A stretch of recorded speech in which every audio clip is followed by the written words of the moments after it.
Hey everybody, Jody Brown here, and my twins are not wanting to sleep right now, but I know that they need a nap, so I suppose they're just gonna sit up there and figure it out. But I am getting a lot of questions about carbs versus net carbs, how to read your labels, how to figure out how many net carbs are in the items that you might pick up at a store when you're reading those nutrition labels and trying to make sure things are fitting within your day.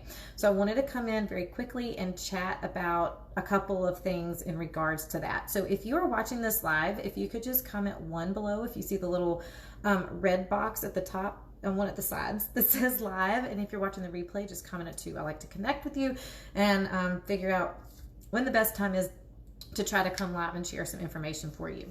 So first of all, when following a keto lifestyle, just a few pointers. You want to try to stay at or below the number of carbs that you have been indicated as your goal number of carbs. You want to try to hit your protein without going over, and you want to try to use fat like as a lever, as fuel. So when you're hungry, you add more fat.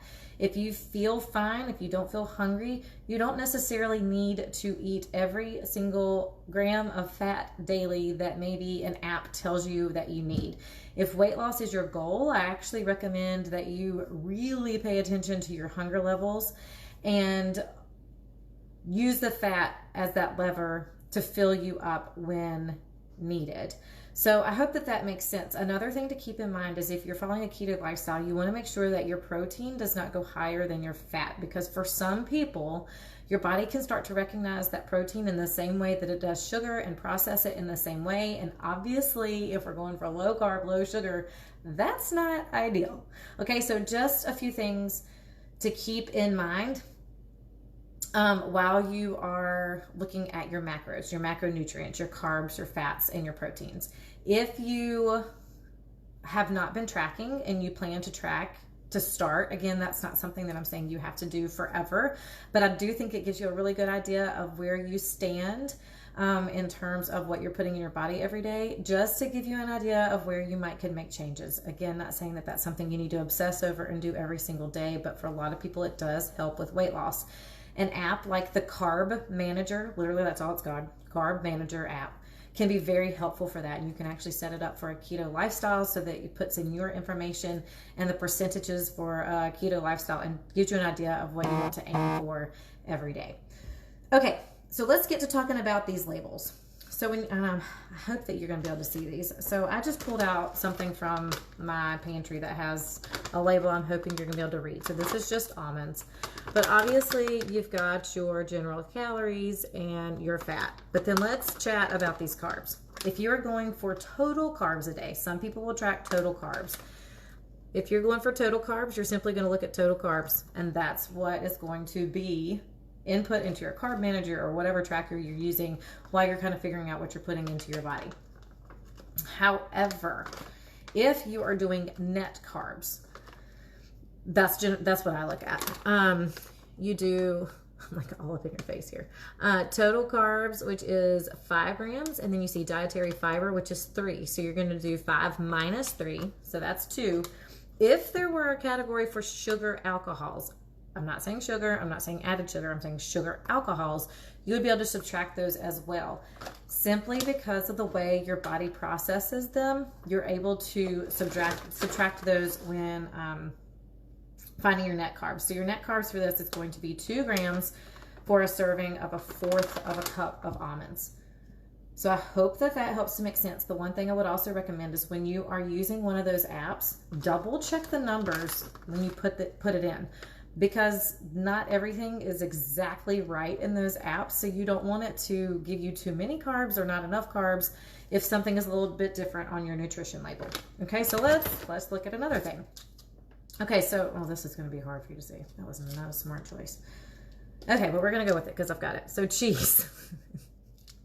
Okay, so cheese, you see your calories, you see your fat. God, that is tiny for y'all. But anyway, on here it says total carbs, less than 1 gram. But you notice for dietary fiber, it has 0. There are no sugar alcohols, so you're just going by those total carbs, which is less than 1. Obviously, we know cheese is a very low carb product. It does have higher in the fat and higher in the protein, but just wanted to show that as an example. This is another one I get questions about a lot, and it is sweeteners that you can use on a keto lifestyle. Now, with that being said, some people will not use these at all. For some people, it can stall progress. But if you're going to use them, I recommend monk fruit, erythritol. Swerve is essentially erythritol. But so look at this. So this is what I use. I just get this off of Amazon, this or Swerve. Swerve is actually one of my favorites. Okay, so let's look at this label. All right. So you've got 0 calories, 0 fat, yada, yada. Okay, so you come down here, and I don't know if you can see that, but it says total carbs 6. And you're going like, what? This is supposed to be a sugar substitute with lower carbs. Like, what's going on? And then you see here, and it's got 0 fiber. So 6 minus 0, I'm still stuck at 6. Okay, but hold on. Here's what I'm talking about down here. Erythritol is a sugar alcohol. Okay, so you can actually, you see erythritol and it says 6 grams. So you can actually do 6 minus 6. This is 0 net carbs. Okay, some of them will say sugar alcohol. Some of them will say erythritol, you know, just like this. There is an xylitol that is, side note, not recommended if you have dogs because it can actually be very dangerous for them. Maltitol, I don't even know if I said that correctly, but that's another one. Not a great option, but I know that it's out there. Some of those are higher on the glycemic index, so they're going to react with your body differently.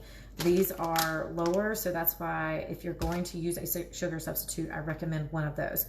If you're interested in some information on sugar substitutes, kind of where they fall and how, I guess, good they are comparative to one another for your system, especially in a low carb keto lifestyle, and how it's going to react with your body and be processed, just comment free group below and I'll add you to my group. And if you search in the search bar sugar substitutes or sugar alcohols, there are charts and information that can help you with that as well.